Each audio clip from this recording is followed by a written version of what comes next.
Don't ask me who's in charge, because I'll give you an answer and it'll be very controversial. What does that mean? It means we're in charge. We never believe that any country can act as the world's police, nor do we accept that any country can claim to be an international judge.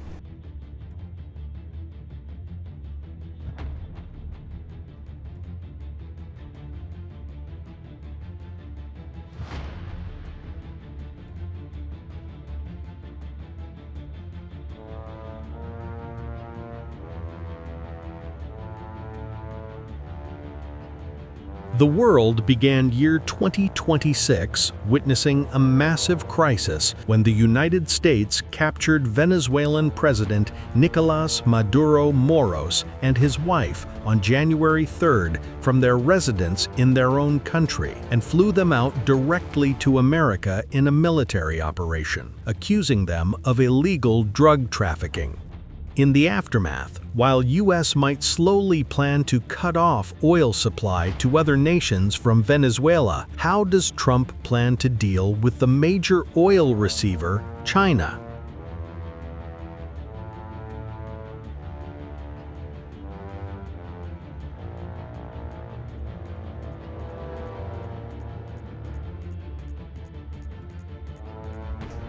All countries should respect the development paths independently chosen by the peoples of other nations, abide by international law and the purposes and principles of the United Nations Charter, and major powers in particular should take the lead in doing so.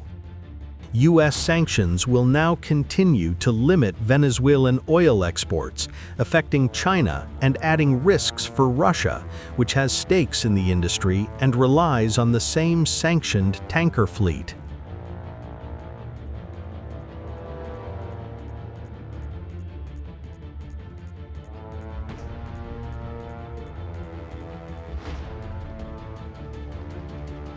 Estimates indicate that actually Venezuela has the most underground resources of oil-related product that could be brought into the market.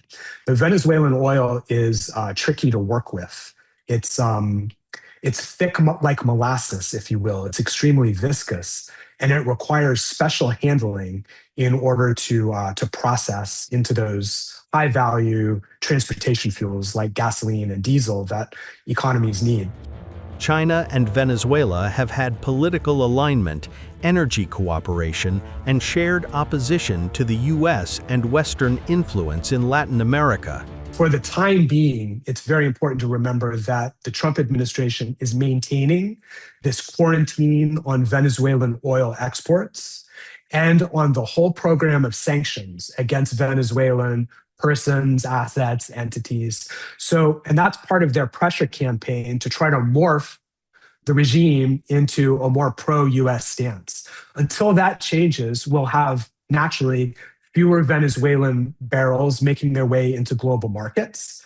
That affects first and foremost China, which was receiving all of the oil from Venezuela, except for the small amount from Chevron going to the US Gulf Coast refineries. So China is keeping a close eye, probably with a degree of concern, on what's happening in Venezuela, because they're seeing, even though it's a small element of their oil import supply chain under threat, you can't put this intervention toothpaste back into the tube. Now that we're doing things like quarantining oil exports and potentially toppling regimes, or at least leaders of oil exporting countries, the guys that are their customers, that are their importers of that oil, are going to be concerned.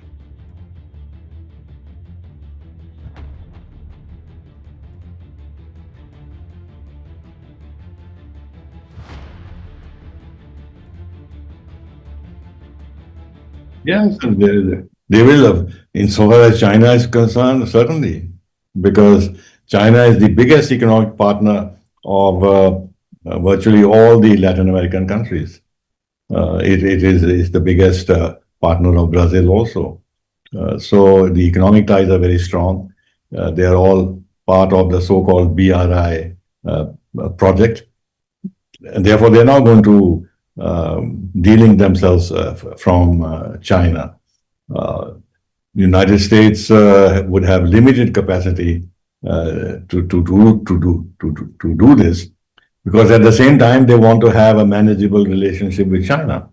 So how far can they go in terms of opposing China's presence in Latin America, and then insist on playing a central strategic role in countries and in areas close to China's border?